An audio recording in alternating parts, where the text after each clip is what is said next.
Hey, everybody, it's Eddie from Tokyo. This is your cryptocurrency update from Japan. I'm looking at the market and I'm looking at pricing because depending on where you are standing, it's either a really great time to cost average in, or it's a time that you have to be more patient if you're looking for an exit strategy. Of the top 25 projects, excluding Tether, in the last 30 days, only VeChain and Tezos have seen a gain. And you just really have to understand that when Bitcoin is in the red, it brings everyone else with it. As much as you'd like to think that you have not become joined at the hip of Bitcoin, it's just not true. So when I follow this space, I'm following it with a focus from Asia, and I look at particularly Japan. And with the digital asset XRP, it is often in my focus because there is a lot happening. And let me just give you some more news that tells you we're getting closer and closer to adoption, but it is a step-by-step process. And I will show you that Nomura, which is the Japanese banking group here, they just won their New Jersey license for the crypto custody business. This service is going to be called Kamino.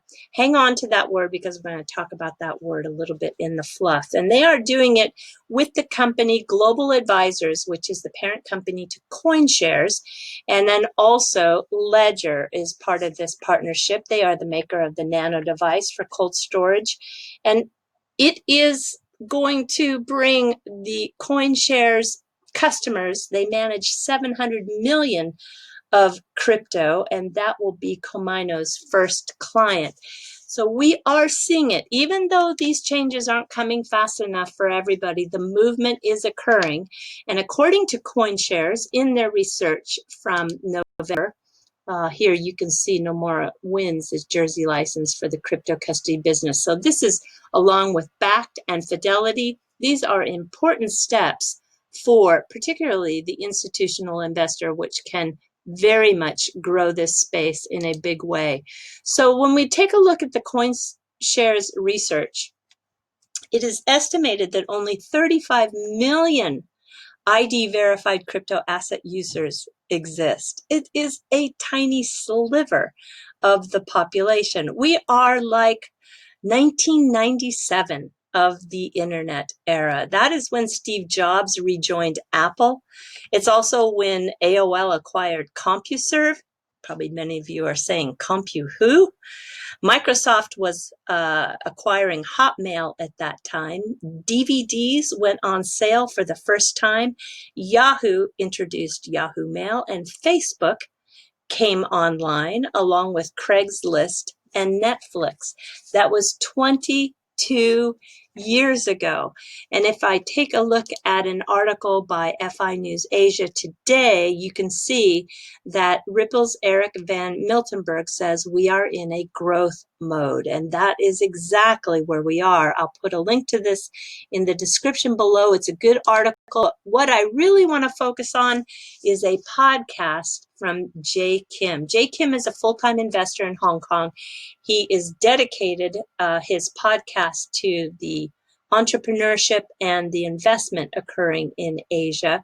He sat down with David, Brad Garlinghouse, Marcus Treacher, and Eric at Swell. And as a guy who really knows this space, his podcast is fantastic.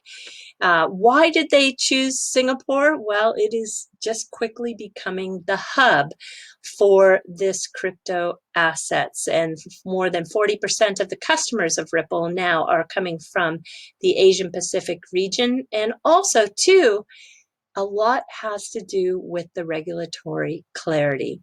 So the podcast starts off with Mr. Garlinghouse, and he, of course, grew up in Kansas, and it was that TR-380 computer that his dad bought that exposed him to technology very early, later followed by the Mosaic browser and then Yahoo, and he's been through this 10 or 20-year evolution, and now we are seeing how the global commerce is changing. So Ripple is focused on reworking the plumbing, and Swift, which has only offered a one-way messaging system, Ripple has created a two-way communication with verification in real time. And this is also has the on-demand liquidity with the digital asset XRP. And according to Brad, it's like banks have the ability to flip the switch. So if you don't have liquidity, well, then you are having to pre-fund. And they didn't have this option.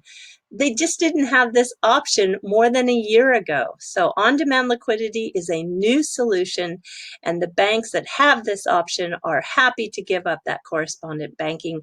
And it is going to take years to make an impact on that 10 trillion that is parked out there in the correspondent banking partners. That's not me that's saying it. That's what Mr. Garlinghouse said in the podcast. So for us to be able to see the 10 trillion get down to 9 trillion, down to 8 trillion, etc., it's going to take years.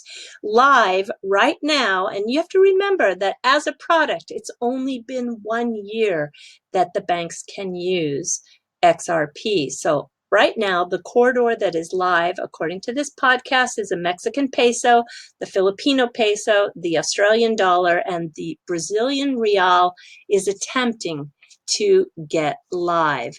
And I will tell you too that the podcast luckily has a transcript that's written out very nicely. So if you don't have the nearly 2 hours to sit and listen to it all, and you're a quick reader, you can get through the transcript in a written way. Now, I put that out in a tweet today about how the on-demand liquidity is live with the Mexican peso, the Filipino peso, the Australian dollar, and attempting to go live with the Brazilian real.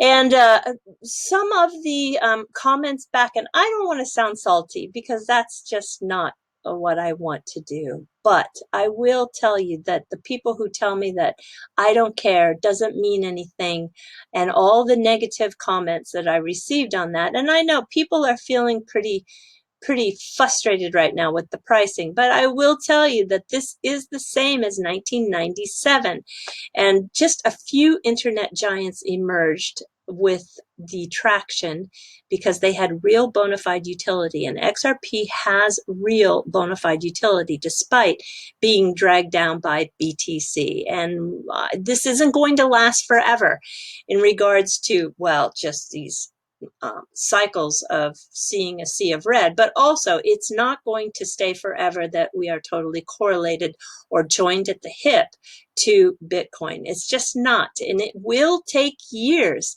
to make a significant impact on the 10 trillion that's parked out there. So I wrote out to everybody, because really, don't complain to me.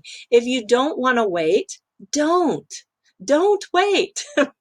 If you want to wait, then please join me, because I'm going to enjoy every moment as this market space develops.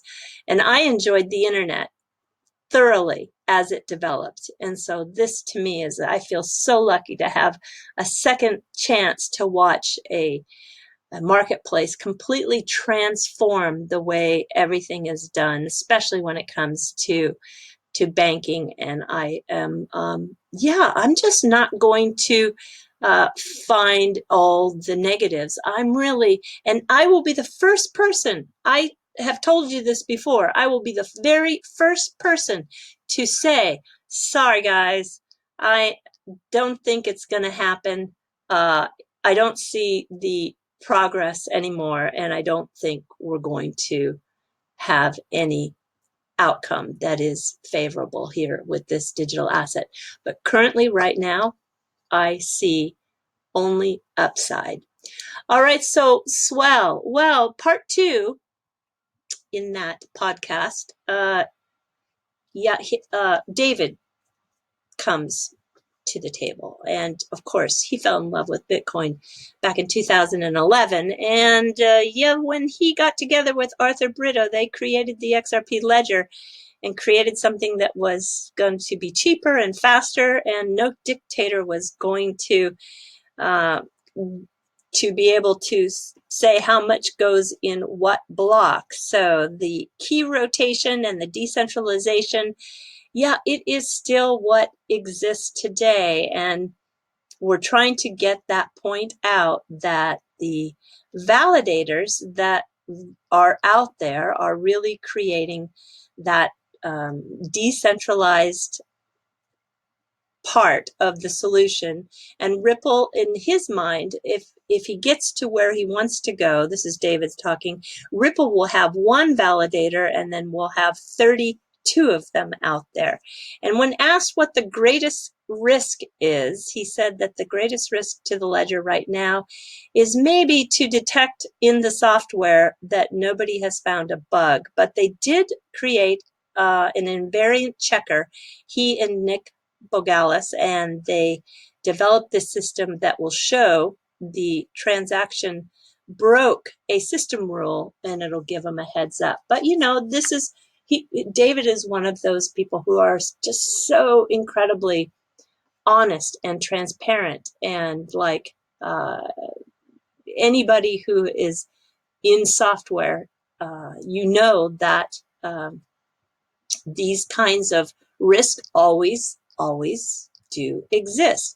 Okay, in part 3, Marcus Treacher was the next person to sit down and have a little interview, and that Asia is the driving force behind fintech, and that is why they opened up a larger Singapore office, but also China, Japan, Korea are really leading the charge and reforming banking and innovation.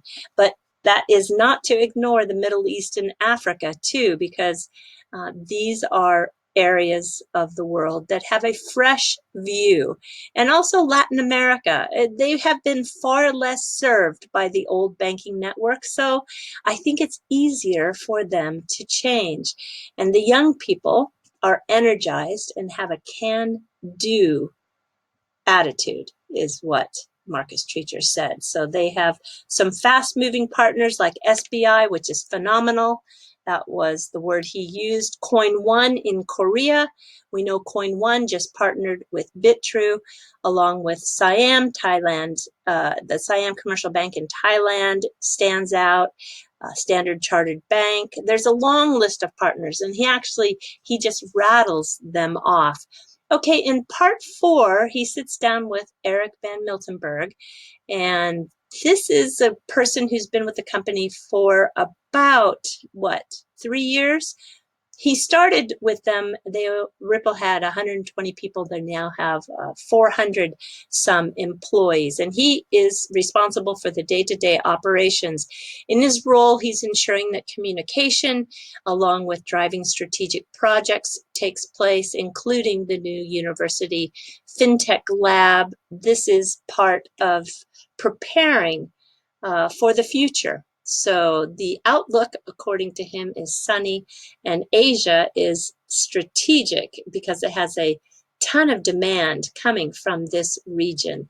Ripple is in production, revenue is generating, and yeah, what is the pushback when he goes and talks to customers? Well, they still need to educate banks, and Ripple is compliant, so that gets past a lot of their worries when they have a chance to educate. He uses Thailand as an example because 18 months ago, Thailand was not so warm when it came to this kind of technology and digital assets, but they are now one of the most exciting places.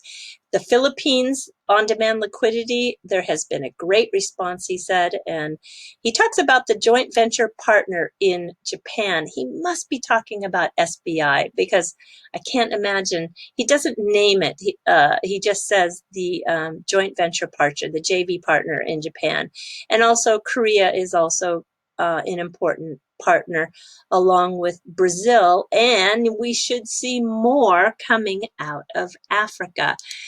The African region, which is often known as EMEA, here it is on the map. You can see here is the part that I think we will see a lot of activity coming from in the future. All right, so when we take a look at jobs, you can see that there's a senior manager business development position open for that region, and it is going to spearhead growth and develop key partner relationships across this EMEA. And yeah, if we come down, Ripple's vision of the Internet of Value requires building an efficient global payment settlement ecosystem, and on-demand liquidity adoption is the core component of making that vision a reality.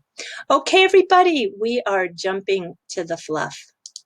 And we're going to talk about Kamino. So remember, that was the name of the custody wallet for Nomura. Well, Kamino is the guardian lion dogs that you see all throughout Japan. And they actually, this is ah with the open mouth, and this is ah with the closed mouth. It's often thought that couples who have been together for a long time can communicate just through their breath of ah and that they don't have to spend a lot of time with words, that they can communicate just with their breath. But I want to really talk about a very special little spot that actually it's special to me because I used to live very close to here. It's in Minato-ku, which is a part of Tokyo.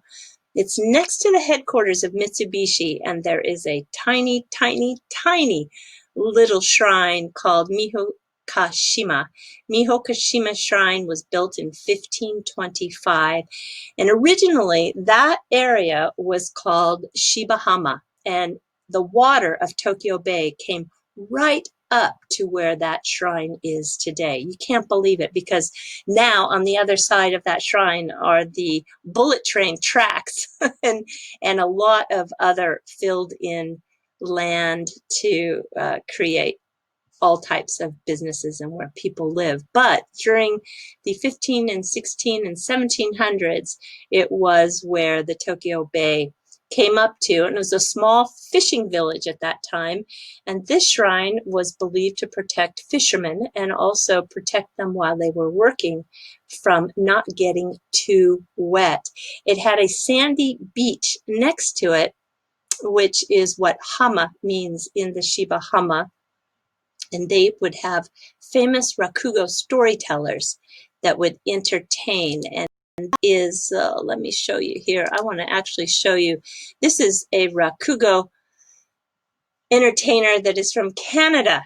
Quite rare, but the storytelling is a kind of entertainment here, and it has been so for hundreds of years. And I have not seen Katsura Sunshine in person, but I've seen him on TV, and it's quite amazing for foreigners to actually take up this craft or trade.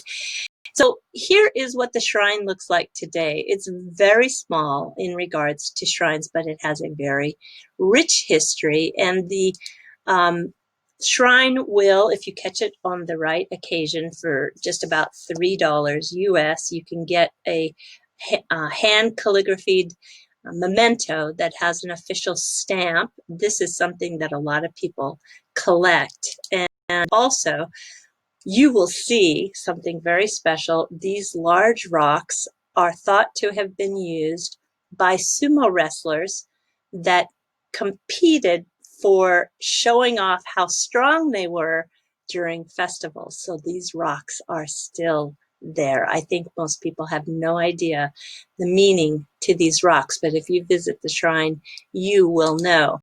The main reason why I'm telling you about this is because it has the most interesting Kamino. They are carved out of a single rock, and they are together. This is just so rare. You'll see that every Kamino that you see is unique, but to see one where two of them are together and carved out of a single rock is super, super rare. I have never seen anything like it. And this is, if you are coming to Japan and you want to really get into photographing all of the thousands of styles that are throughout the country, I don't think you're going to find anything like this one at all. So anyway, that is my fluff for the day. Do take care. Sayonara for now. Bye-bye.